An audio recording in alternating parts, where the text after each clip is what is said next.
Americanization must be taken up earnestly and systematically. America first must be stamped on every heart.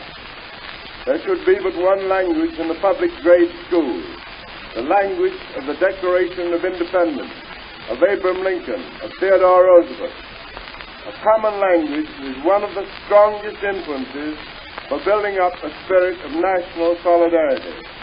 We must emphasize that hand in hand with equality of privilege and opportunity goes equality of obligation, in war and in peace, in fair weather and in storm. There is no room in this country for any flag except our own. There is no room for the red flag. It is opposed to everything our government stands for. It stands for anarchy, chaos, and ruin. Smash it. True liberty is found within the law. Law and order are the foundation on which rest business, confidence, and prosperity, without which there cannot be prosperous labor conditions.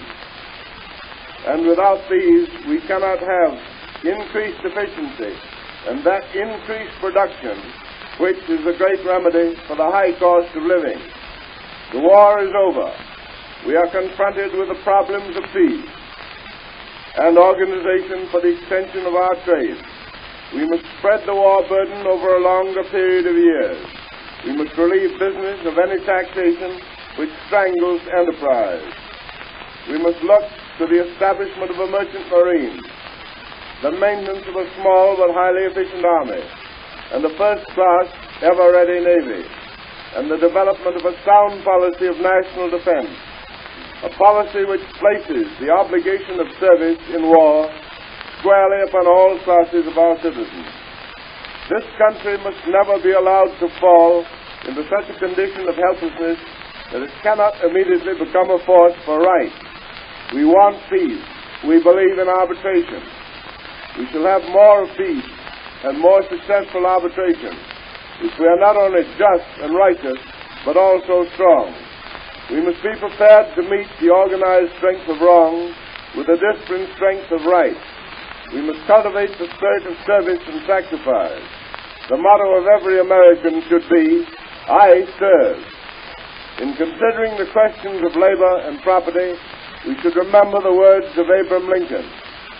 Let not him who hath no house pull down the house of his neighbor, but rather let him industriously strive to build one for himself, thus by example showing confidence that his own, when built, shall stand. Let us do all we can to help labor. Give it a square deal, an honest and generous wage for an honest day's work. Labor is neither a commodity or a chattel. It's human. Let us inject more of the human element into our dealings with labor and with those about us. Remember, you cannot legislate this into the souls of men. Without it, there never can be harmony, cooperation, and the progress we want.